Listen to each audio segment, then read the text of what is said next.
అన్ని పేపర్లో ఉన్న వార్త గ్యాస్ బాంబు గురించి ఒకసారి మనం మాట్లాడదాం. సో సామాన్య మధ్యతరగతి ప్రజలపైన, చిరు వ్యాపారాలు చేసే మధ్యతరగతి ప్రజలపైన ఇలా గ్యాస్ సిలిండర్ ఇంతలా బాంబు వెళ్తాను. ఇంతలా బాంబు వెళ్తాయి. గుప్పిక్కిన వేసిర్రు. నిన్నవాడదాకా పెట్రోల్ రేటు పెరగలేదు, డీజిల్ రేటు పెరగలేదు అని నేనే చెప్పిన, మీరే చూసిర్రు. అయితే నిన్న కాక మొన్న అనుకుంటా, అక్కడ చమురు బ్యారెల్ రేటు పెరిగింది, $140 కావస్తా ఉంది. మరి ప్రపంచం మొత్తం కూడా ఇంధనం ఎవరైతే చమురు వాడతారో వాళ్ళందరి పైన ఛార్జీలు పెరిగే అవకాశం చదివినాం. సో అది చదివి 2 రోజులు కాకముందుకే పెరిగినాయట. చూడరా ఒకసారి, ఇక పూర్తిగా చదివిన తర్వాత మాట్లాడదాం. కమర్షియల్ సిలిండర్పై $993 పెంచారు. డొమెస్టిక్ కాదు, కమర్షియల్ వ్యాపారాలకు వాడేటోళ్ళది. సో ఇంత భారీగా ధర పెంచడం చరిత్రలోనే తొలిసారట. 5 కేజీల సిలిండర్పై $261 బాదుతున్నారు. ఈ ధరలు మే 1 నుంచి అమలైతాయి, నిన్నటి నుంచే.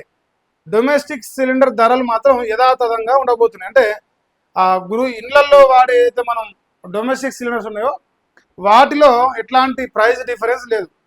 కానీ చిరు వ్యాపారాలు చేసే వాళ్ళకు $993 పెంచారు. 1 కాదు 2 కాదు. సో ఇప్పుడు ప్రస్తుతానికి మరి ఇంకెంత ఉందో, 3000 చిల్లర ఉందంటావు. అంటే ఈ డొమెస్టిక్ సిలిండర్ వాడేటోళ్ళు ఇప్పుడు ఈ హాస్టల్స్ నడిపేటోళ్ళు, హోటల్స్ నడిపేటోళ్ళు, కంపెనీలు. ఎందుకంటే మనం డొమెస్టిక్ అంటే సంవత్సరానికి 6-12 ఉంటాయి. కానీ ఇది అట్లా కాదు. అవసరమైతే 2 కోటి కూడా వాడుతున్నారు. 2 కోటి 3 కోటి కూడా కమర్షియల్ కదా. ఇప్పుడు ఒక బ్రహ్మాండంగా నడిచే ఒక హోటల్ ఉన్నది, దాంట్లో 10 సిలిండర్ ఒకటేసారి వాడతారు. 10 రోజుల్లో 10 సిలిండర్ అయిపోతాయి, రోజు కోటి అయిపోతాయి యావరేజ్గా. సో అలాంటి వాళ్ళకు, ఇప్పుడు వ్యాపారాలు చేసుకునే వాళ్ళకు ఇది ఇంత పెద్ద గుదిబండ అనుకోవచ్చు. ఇప్పుడు ఈ గుదిబండ ఇక్కడ చిన్న పాయింట్ కూడా చెప్పాలి.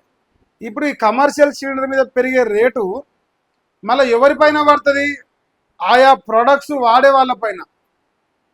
ఆ కమర్షియల్ సిలిండర్ వాడి వంట చేసినప్పుడు అది ఎవరైతే తింటారో వాళ్ళ మీదనే వసూలు చేస్తారు. సపోజ్ ఇలా హైదరాబాద్లో టిఫిన్ చేస్తే $40 అనుకోరు, ఇడ్లీనో పూరినో ఏదో ఒకటి $40 ఉన్నాయి. ఇప్పుడు ఈ రేట్లు పెరిగిన తర్వాత ఏమవుతుంది? వాడు $55 పెంచుతాడు. ఏంది భయ్, నిన్నమన్న వచ్చి టిఫిన్ చేస్తే $40 ఉండేదిగా, లేదంటే నిన్నమన్న వచ్చి ఈ ఫుడ్ తింటే గింతే ఉండేది కదా, ఇప్పుడు ఎట్లా పెరిగిందని మనం అడిగితే, ఏముంది భయ్ చూడలేదా, వార్తలు చదవలేదా, మా సిలిండర్ రేట్లు పెరిగినాయా అంటాడు వాడికి ఒక్కటే మాటల. సో ఇప్పుడు రేపు ఈ డబ్బులు పెరిగింది కూడా మన సామాన్యుని పైనే భారం. ఒక సంస్థ పైన పడుతుందంటే ఆ సంస్థ మీద ఏమంటారు ఆధారపడి జీవించే ప్రజలపైనే పడుతుంది భారం ఫైనల్గా. సో ఇప్పుడు ఈ సిలిండర్ రేటు పెట్టడం వల్ల ఇప్పుడు ఈ పీజీలల్లా టిఫిన్లు పెట్టరు, అంతా ఏమంటారుగా పులిహోరాలు, కిచిడీలు ఇవే పెడతారు. ఎందుకంటే ఇప్పుడు ఈ టిఫిన్ చేయాలంటే ఎక్కువ గ్యాస్ కాలుతుంది. ఏ టిఫిన్ చేయాలన్నా, బిర్యానీలు ఉండాలన్నా, ఇంకోటి ఉండాలన్నా.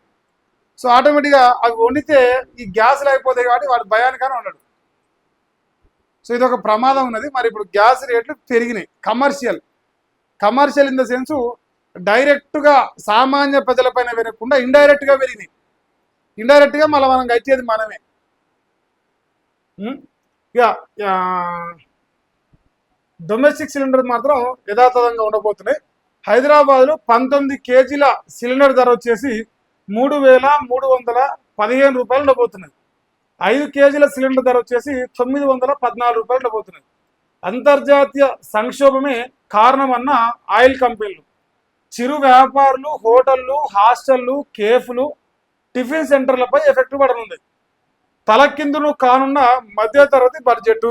అంటే ఇప్పుడు ఒక నెలకు ఒక 20,000 సంపాదించే ఒక సామాన్య ఉద్యోగి ఉన్నాడు హైదరాబాద్లో. ఆయన రోజు బయట ఏదో ఒకటి ఫ్యామిలీ మెంబర్స్ అప్పుడో ఇప్పుడు ఏదో తింటూ ఉంటారు. సో బయట పోయినప్పుడు ఇప్పుడు నెలకు ఒక $2,000 బయట ఖర్చులు అనుకోరు, బయట ఏమైనా ఫుడ్ ఐటమ్స్ తినడానికి ఇంకో దానికి.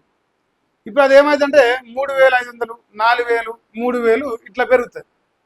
సామాన్యుడి మధ్యతరగతి ప్రజల పైన ఇప్పుడు ఈ రకంగా భారం పడిపోతుంది. అంటే బయట ఎంత ఖర్చు పెరిగితే అంత మన ఇంట్లో ఆదాయం తగ్గిపోతుంది. ఇప్పుడు ఒక రకంగా ఇండైరెక్ట్ గా సామాన్యుడే కడతాడు. ఇప్పుడు ఈ డొమెస్టిక్ పెరిగినా లేదు కమర్షియల్ పెరిగినా ఏది పెరిగినా ఫైనల్ గా మనమే కట్టాలి.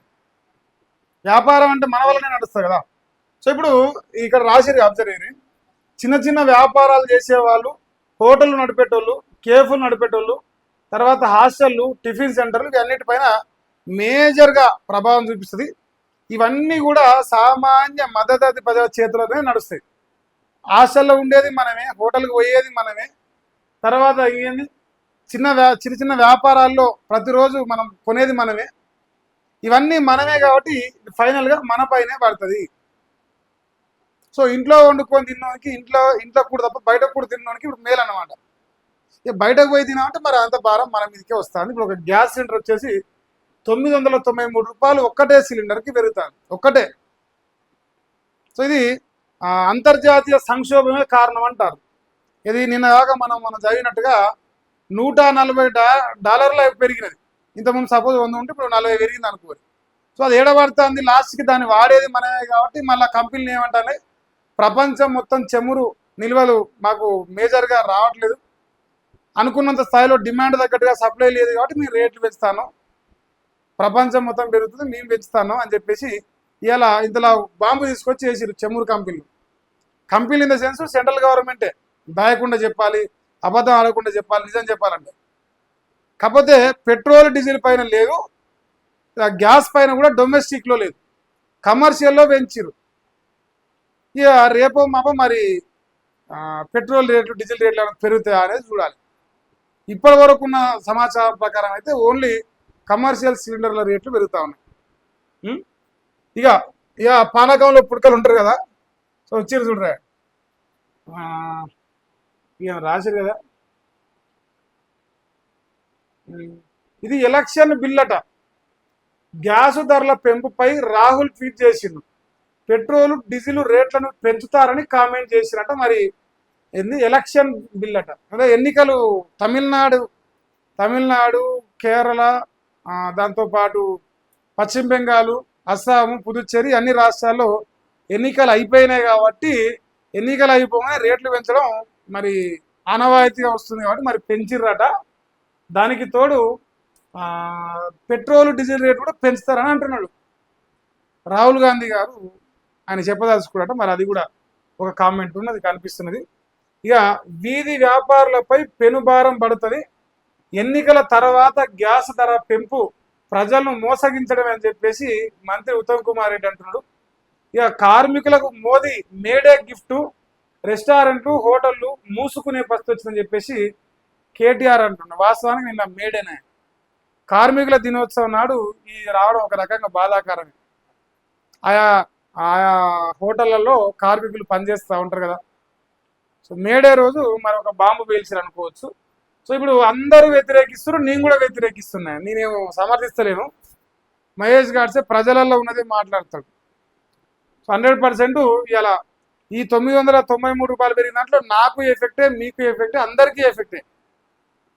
అది కూడా ఎన్నికలు అయిపోగానే సడన్గా పెంచిర్రు. ఇప్పుడు పెట్రోల్ డీజిల్ పెరగదా అనేది ఇప్పుడు పెద్ద $1 మిలియన్ క్వశ్చన్. అది పెరిగితే మాత్రం ఇక అగ్గి అవుతుంది ఇప్పుడు దేశం మొత్తం.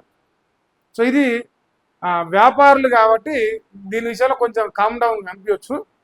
ఒకవేళ ఇప్పుడు డొమెస్టిక్ పెంచినా లేదంటే పెట్రోల్ డీజిల్ రేట్లు పెంచినా సరే దుమ్ము అయిపోతుంది ఈ పాటికి వార్తలు. వ్యాపారులకు కాబట్టి ప్రస్తుతానికి అయితే సైలెంట్గా కనిపిస్తున్నారు. ఇగో 4 నెలల్లో సిలిండర్ ధర డబుల్ అయిందట. ఇరాను, ఇజ్రాయెల్, అమెరికా యుద్ధం ఫిబ్రవరిలో ప్రారంభం కాగా అప్పటి నుంచి వాణిజ్య సిలిండర్ ధరను కేంద్రం 3 సార్లు పెంచిందంట.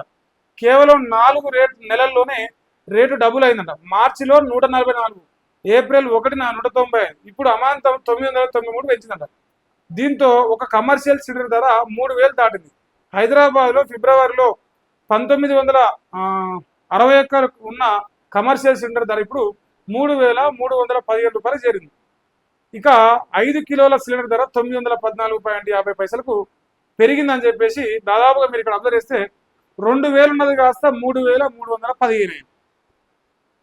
ఇప్పుడు వ్యాపారాలు చేసేటోడు మొత్తం ఇది అంతా మన మీదనే నొక్కుతారు. గామన్నా గ్యాస్ సిలిండర్ షార్టేజీ ఉంటేనే 40 రూపాయలు 50 రూపాయల టిఫిన్ 100 రూపాయలు చేసిరు. మరి ఇప్పుడు దీని ప్రకారం ఇంకెంత చేస్తారో ఒక డౌట్ అయితే కనిపిస్తున్నది. అన్ని పేపర్లు ఉన్నాయి ఈ వార్త, ఇంకా ఈయన సొక్కం ఆయన సొక్కం అని ఏం చెప్పను. సో అందరూ ఇయో అందరు ఇదే రాశారు. వాణిజ్యం అంట గ్యాస్ సిలిండర్పై ఏకంగా రూ. 993 పెంచారు. నమస్తే తెలంగాణ కూడా రాసింది, నా బాంబు వేసిండు డైరెక్ట్. ఇగో 3071 అంట. ఇట్ట వెచ్చిండు హెలికాప్టర్. దీన్ని ఏమంటారా, మిసైలా? సామాన్యుడి పైకి గ్యాస్ మిసైల్ వచ్చిందట. ఎన్నికలు ముగియగానే బాధుడు షురు చేసినట. ఇంధన భారం మోపబోమని హామీ ఇచ్చి ఓట్లు పడగానే ప్లేటు ఫిరాయించిన కేంద్రం అంట. బల్క్ డీజిల్ వినియోగదారులకు కూడా షాకు అవకాశం ఉందంటారు. మరి ఏటీఎఫ్ ఇంటర్నేషనల్ ధర 5% పెంపట. ఇంకేంది, హజ్ యాత్రికులపై ఏటీఎఫ్ పిడుగు, ఒక్కో యాత్రికుడి నుంచి అదనంగా 10,000 వసూలు చేస్తారట. హజ్ కమిటీ కీలక నిర్ణయం, ఇది దోపిడీ చేయడమని ఓవైసీ చెప్తున్నట. ఇక రోజు 100 విమానాలు కట్టంట. ఏటీఎఫ్ ధర పెంపుతో ఎయిర్ ఇండియా నిర్ణయం తీసుకుందంట. రోజు 100 విమానాలు కట్ చేసిందట. సో ఇప్పుడు అందులో కూడా డీజిల్, బల్క్ డీజిల్ ఎవరైతే కొంటారో వాళ్ళపైన కూడా 5% ట్యాక్స్ అంట, 5% పెంపంట. సో తద్వారా దేశం మొత్తం కూడా ఇప్పుడు ఇది అంటే ప్రతి గడపకు ఒకే సెకండ్లో ఇది ఎఫెక్ట్ కాబోతున్నది. ఎన్నికలు అయిపోయిన మరుక్షణమే ఈ నిర్ణయం తీసుకోవడం ఇంకింత వ్యతిరేకతను కనపరుస్తున్నది. మరి చూడాలి ఏం జరుగుతుంది. ఇప్పటి వరకైతే అంత కాముషనే కనిపిస్తుంది. ఇది ఒక వార్త అన్ని పేపర్లో వస్తుంది. ఇక కాంగ్రెస్ పార్టీకి దొరికిందే లడ్డు అన్నట్టుగా ఫీల్ అవుతారు పాపం వాళ్ళు. తర్వాత జిఎస్టి వసూలులో తెలంగాణ రికార్డట. ఏప్రిల్లో కమర్షియల్ ట్యాక్స్ రాబడి 7,570 కోట్లు. ఒక్క జిఎస్టి నుంచే 4,621 కోట్లట. గతేడాది ఏప్రిల్తో పోలిస్తే 31% అదనమట. దేశవ్యాప్తంగా భారీగా పెరిగిన జిఎస్టి వసూళ్లు. దేశంలో పెరిగినాయి, రాష్ట్రంలో పెరిగినాయా? నెంబర్ 1 అంట మనం. కమర్షియల్ ట్యాక్స్ ఏప్రిల్లో ఒక్క నెలలనే 7,570 కోట్లట. ఒక్క జిఎస్టి నుంచి 4,621 కోట్లు. షబ్బాస్, తెలంగాణ దుమ్ము దులుపుతానంట జిఎస్టి వసూళ్ళ. మరి రేవంత్ అన్నకు కూడా ఇలా మస్తు పైసలు వస్తున్నాయి. కానీ ఎన్ని పైసలు వచ్చినా ఏం చేసినా మరి అక్కడ కానీ ఇక్కడ కానీ ఈడ కానీ ఏం కనిపించలేదు. మరి ముఖ్యంగా మా రేవంత్ అయితే దేవుని దండం పెట్టిండు.